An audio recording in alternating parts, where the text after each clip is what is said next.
Early June brought an Xbox Games Showcase, and within it, surprisingly, an announcement for a sequel to the shrunken survival action adventure Grounded.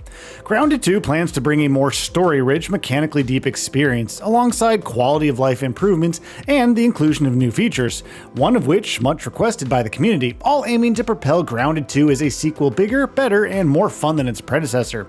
In this feature, we'll outline 10 of the biggest differences between the two Grounded games. The sequel's world is much larger. Grounded 2 features the same 4 teenagers originally shrunken in Grounded 1, yet the time frame has progressed a few years to 1992. They're a little older and wiser, capable of dealing with more large-scale threats. As it happens, for this sequel they've been miniaturized again, but in a world much vaster than the predecessor's backyard. Taking place in Brook Hollow Park, the game's larger surface area has allowed the game to incorporate distinct biomes, subterranean insect networks, toxic wastelands, frozen wonderlands, courtesy of an upturned ice cream truck, for instance, meaning there's plenty more variety in the environments for players to discover. The buggy system. Grounded's passionate community has been requesting this feature above all else, the ability to mount and ride bugs. It is perhaps because of this widespread request that the sequel has come to fruition in the first place, as the original game's backyard setting plus the technical limitations of the Xbox One meant that bug riding was never viable. The game toyed with the idea, but for those reasons couldn't get it to work. Now, with a vast, technically complex world to explore, how better for players to get around than atop their very own bugs, dubbed lovingly as buggies in-game. Riding bugs and the things you can do.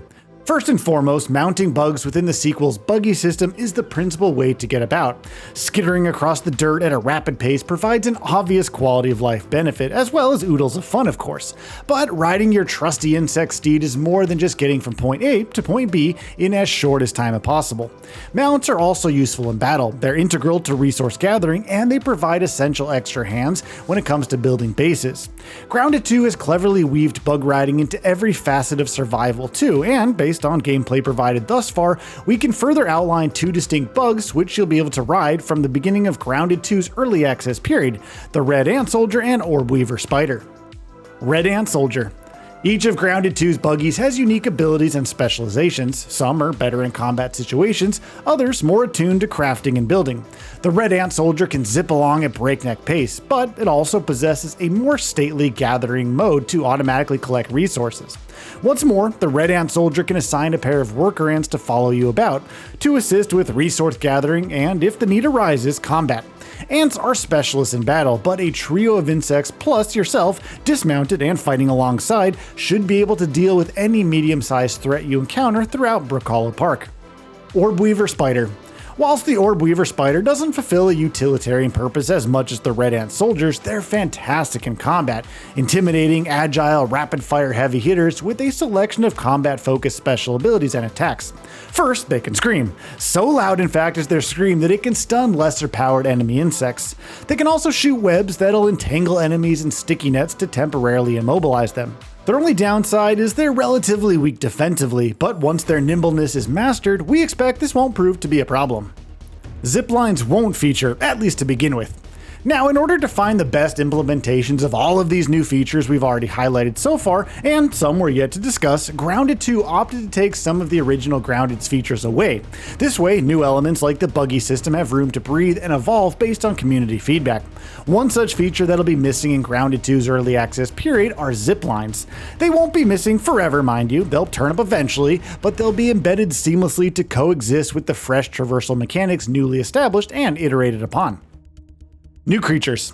It's expected numerous new bugs and critters will be appearing in this sequel. So whilst Grounded 2 has confirmed caterpillars, snails, scorpion, and blue butterflies, there are quite a few more spottable in Grounded 2's deep dive video, some new, some returning.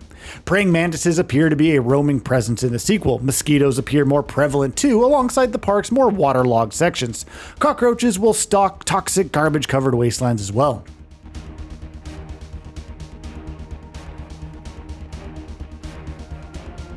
Layered combat strategy and new battle mechanics. For this sequel, Grounded 2 has iterated on Grounded 1's combat by adding new layers. So far, however, this mostly seems to center on making bug opponents tougher to defeat. Rejigged attack and defense stats plus tweaked speeds aren't the only steps Grounded 2 is taking though. The blend of light and heavy attacks plus blocking, which players of the first game are so attuned to, is being extended more comprehensively to an enemy bugs toolset. Grounded 2 players do have a new combat technique in their arsenal though, a dedicated dodge. Useful for dashing out of danger, or indeed swiftly striking into a close attack, the dodge mechanic has been retrofitted into Grounded's combat mechanics seamlessly for this sequel. A word of warning though is that bug enemies are also being given the ability to dodge, so keep that in mind. Clearer player archetypes. Embellishing the planned multi-layered combat strategy further in Grounded 2 are more clearly defined playstyles, achievable for players through overhauled mutations. Grounded 1 had mutations, of course, but for the sequel there won't only be passive mutations, but active mutations governing fighting styles, survival skills, exploration and combat ability, etc. as well, with combinations thereof fostering more distinct player archetypes.